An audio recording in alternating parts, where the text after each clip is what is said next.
So I thought this was an interesting little TikTok video I came across the other day that I wanted to comment on. Play the video.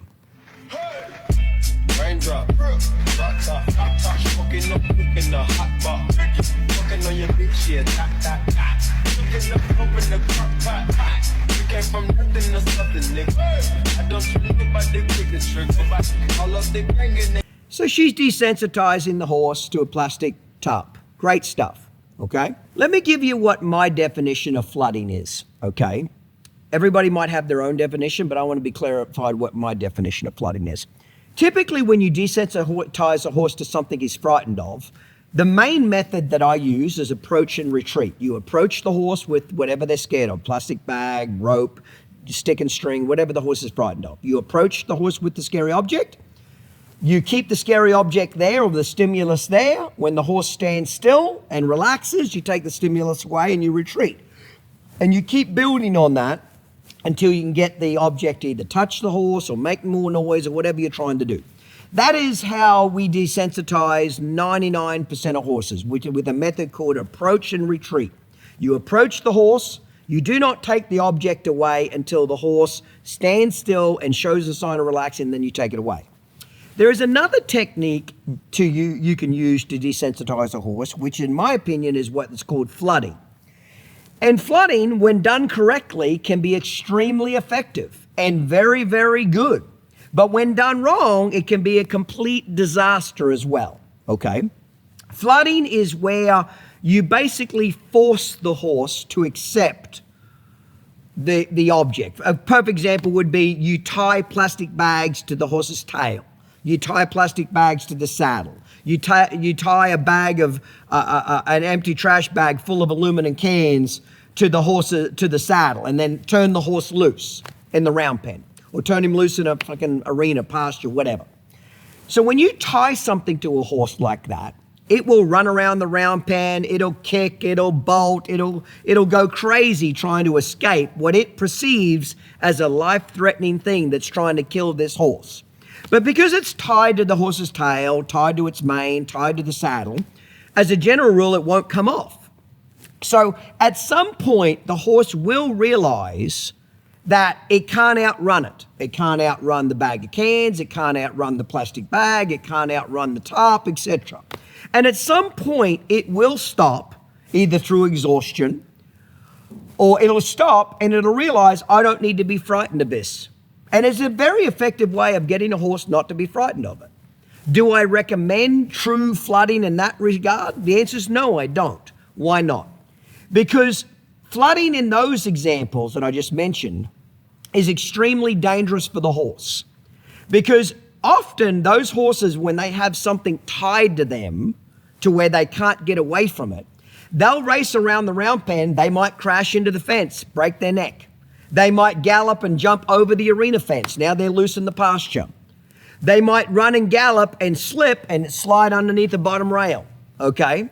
The odds of the horse in a wild panic hurting itself is extremely common, okay?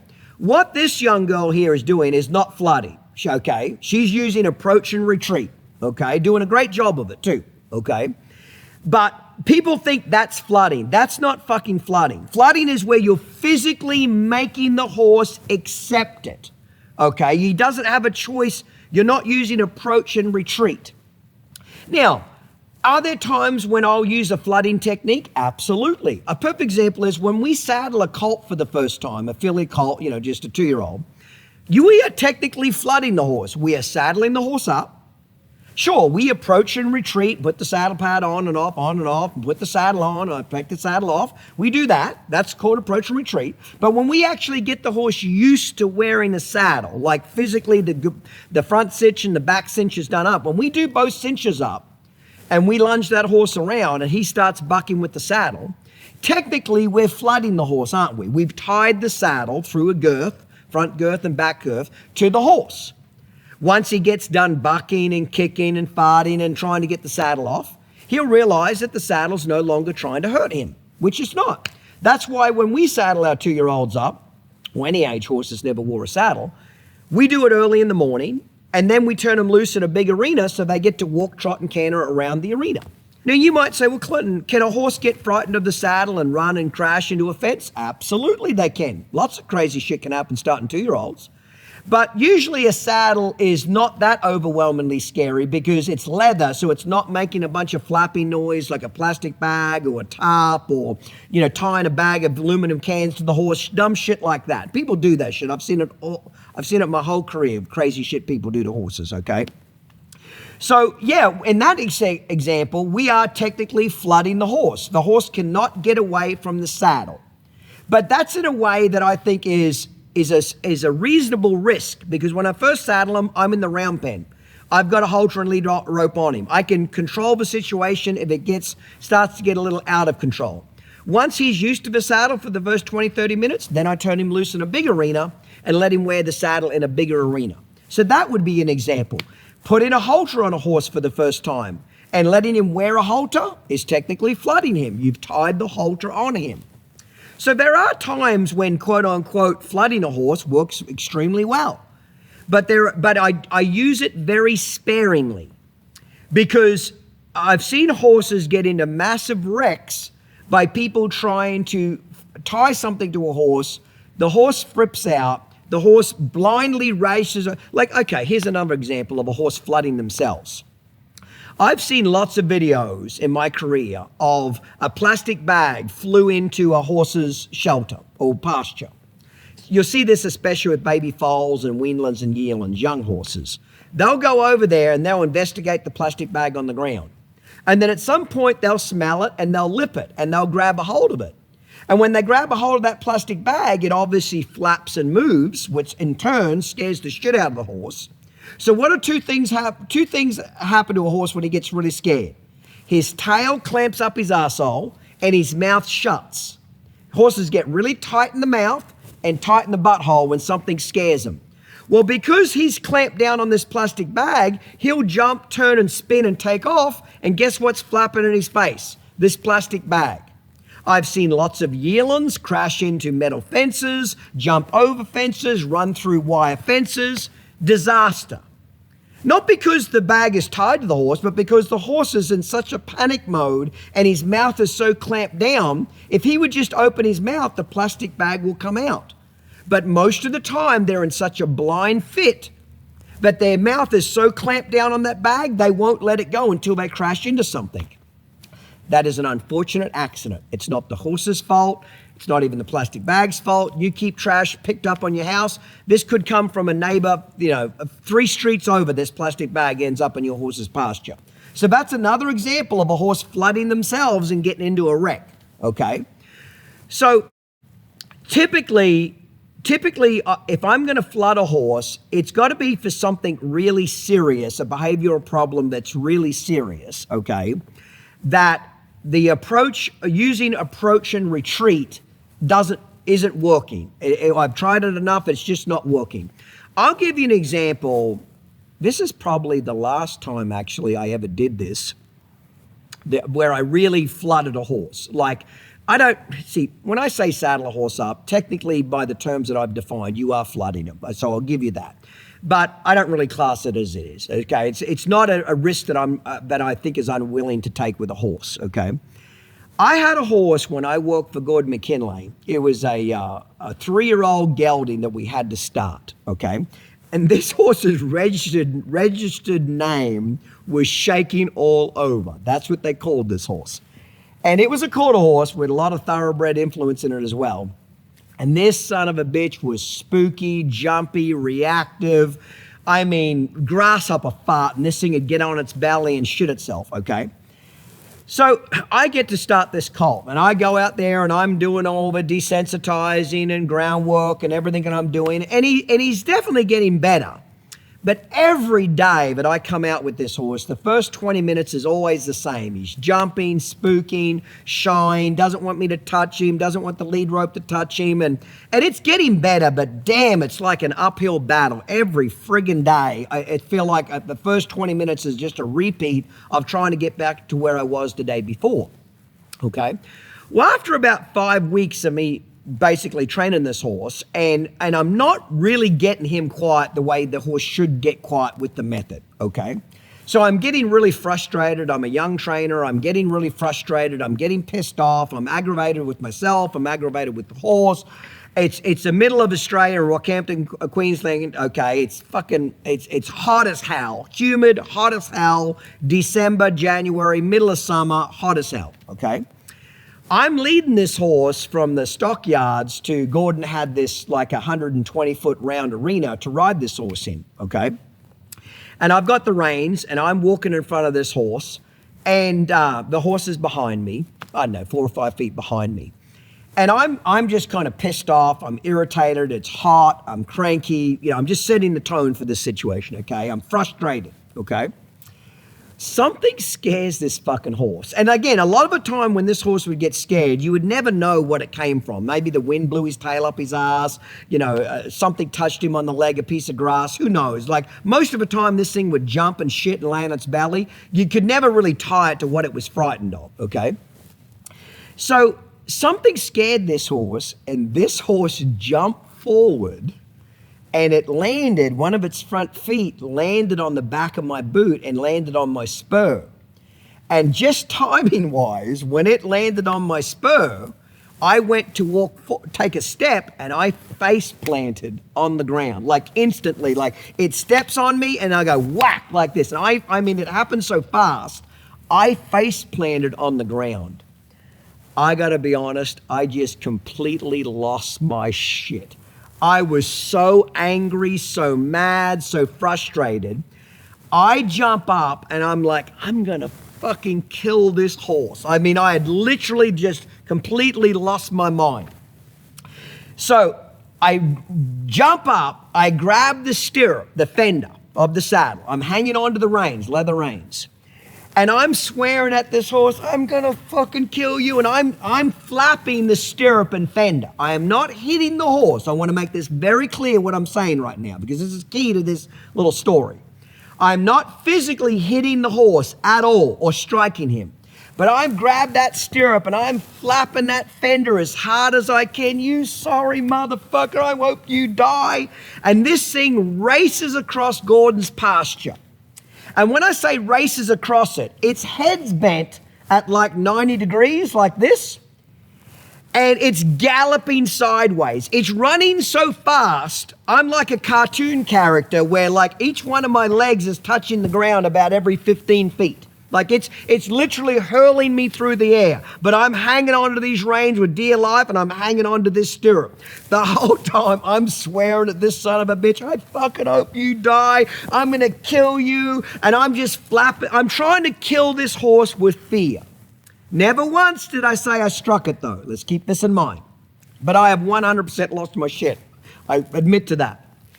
So I keep following this thing across the pasture, and it's loping basically sideways. I'm barely able to keep up with this thing. You know what I mean? Barely. I was probably 17 at the time, way more athletic than what I am now. I would not be able to keep up with it now, okay? So I keep flapping it. You sorry son of a bitch. I hope you die. I can't stand you, blah, blah, blah. Well, as he gets quieter, as he's slowing down, I still keep the rhythm. I'm still swearing at him, son of a bitch, and I'm still flapping. And finally, after like a couple of minutes, it felt like about 25 minutes, but it was probably only a couple of minutes, this horse comes to a standstill. And I'm out of air by now. Like I am completely exhausted. You sorry son of a bitch. I fucking hate you. And I'm still flapping the stirrup for whatever I've got. And I'm just exhausted. The horse is standing there blowing air out of his nostrils. Absolutely blowing air out of his nostrils. I'm blowing air out of my nostrils. We are both absolutely exhausted. But I kept there. I stayed there until he stopped moving. As he stops moving, as he's standing there, okay, I didn't make him stand still. He volunteered to stand still. I'm still half swearing at him, you son of a bitch. I'm gasping for air. I might be flapping the stirrup about 6 inches now because I am so out of air, I can't barely stand. After I do that for about another 30, 40 seconds, I just collapse on the ground. I just lay on my back I'm hanging onto the reins. The horse is 3 feet away from me, just breathing hot air on me, exhausted. I'm gasping for breath. I'm just done. So I lay on the ground for 4 or 5 minutes. And after about 4 or 5 minutes, I start to get my air back. And now I'm like, you're such a dumbass, Clinton. You've just ruined this horse. Anything, all his confidence, anything you've been teaching him for the last 4 weeks is lost. You lost your temper. Where knowledge, where you run out of, where knowledge ends, where frustration begins, where knowledge ends, you run out of knowledge, you've ruined this horse. So now I'm like, congratulations, you dipshit, you just ruined this horse. So I get up, fully expecting this horse not to even let me get near him to take the saddle off. Like I'm fully expecting him to be a complete basket case. Fucking horse was quiet as a lamb from that day on. I shit you not. All the jumpiness, all the spookiness completely gone out of this horse from that day on. And I went back and spoke to Gordon about it. And I said, what happened? He said, I'll tell you what happened. You went through all of that resistance. You were retreating when you were doing approach and retreat, there was still some fear there and you were backing off. Still some fear there backing off. What you did when you lost your temper is you went all the way through that resistance until he gave up, mentally and physically. But he said, because you didn't hit the horse, you weren't striking him with the reins. You weren't striking him with your foot. You weren't hitting him with your hands. Basically, I was just trying to scare him to death with the sound of the fender slapping on the saddle. He said, because you didn't physically hurt him, he doesn't fear you anymore. And that's the honest to God what happened. That's the last time I can remember doing something that extreme, but it worked. Now, if I would have been striking that horse and physically hurting that horse, I tried to kill him all right with fear, with scaring him to death. I wanted to give him a heart attack. I was really trying hard too. But I wasn't physically trying to hurt him. If I would have hit him or physically hurt him, he would have been very frightened of me because he would have had a reason to be frightened of me. But because I went all the way through that extreme resistance to the other side, now, if he would have got away from me when I was flapping the stirrups and he started galloping sideways, if he would have got away from me, game over. Would have ruined that horse. Ruined it. Game over. The fact that I could stay on my feet and stayed with him during that whole clusterfuck, okay, is the reason why this worked. If that horse would have got away from me and escaped me, I never would have got him caught again. If I would have been striking him or hitting him, he never would have relaxed with me and trusted me ever again.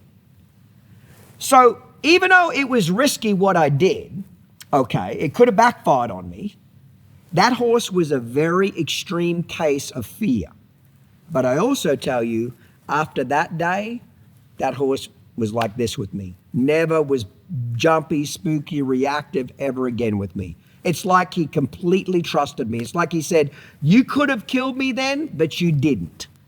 So, flooding can be another example when we flood a horse. When we're working with a baby foal, doing the imprinting. Dr. Robert Miller, a very famous veterinarian, really a world-class horseman, was the inventor of imprinting baby foals. We are basically flooding a baby foal. When it's baby and it's on the ground and it's born, we are touching the horse, we are rubbing the horse, we are holding the horse down, okay, and we're desensitizing his legs, etc. That would be another form of flooding. Why do we do that? I recommend it because the baby can't hurt himself. He's not galloping around. You're not physically hurting him to where the flooding's going to cause him a problem. So are there times when flooding can be very effective? Absolutely. You might say, I would never flood a horse. Every time you put a blanket on a horse, you're flooding them. If you put a horse blanket on your horse and do the leg straps up and the chest straps and let him walk around the pasture, you're flooding your horse. You've just tied something to your horse. Why do most people do it? Because it doesn't cause that much of a wreck. especially when you do it in a small space to begin with, a round pen, a stall. And most horse blankets don't flap a lot and make a lot of scary noise like a plastic bag, cans, etc. like that. I've seen people tie all kinds of dumb shit to horses' tails and then wonder why the horse literally runs to it and has a heart attack. Like if you do that to an Arab or a thoroughbred, they'll quit thinking. They'll literally run themselves till they have a heart attack. They will run themselves until they run into a fence and break their neck. Okay? So what she's doing is not flooding at all. It's approach and retreat. How do I know she's not flooding it? Because she's, one, not tying it to the horse. She's not forcing this horse to accept that plastic tarp. The horse could move backwards if it wanted to. Even though when I was flapping that fender on the horse's side when I was a young apprentice, I didn't tie anything to that saddle, but I kind of acted like I was tied to it. Does that make sense? When that horse galloped and took off, even though I had his head bent, he's galloping sideways, I stayed with him. Pretty extreme, but I stayed with him. So I was technically tied to that horse. Okay, and I did not take away the pressure until he stood still and relaxed. That's a very extreme case, but that's the last time I had to do something like that. I'll be honest about that, okay? So approach and retreat works really well because the horse can move away from you, and as long as you keep following him, and you can also vary the amount of pressure that you put on the horse. So if the horse is really frightened, just get a little further away from the horse. Keep doing what you're doing, but just back some of that pressure off, okay? The only time it's bad to take away pressure from a horse is when he's scared of something and he moves away from it and you take that pressure away. You're teaching him to move away from that pressure, okay? So there's a lot of people that, like she's trying to say in this video, that overuse the word flooding. People have no fucking idea what training horses are. It seems like we've got, in 30 years since I've been doing this professionally, I've seen a lot of trends in the horse industry. You know, like the clicker trend we're on now, that's been around. I've seen 3 different trends on clicker training, okay?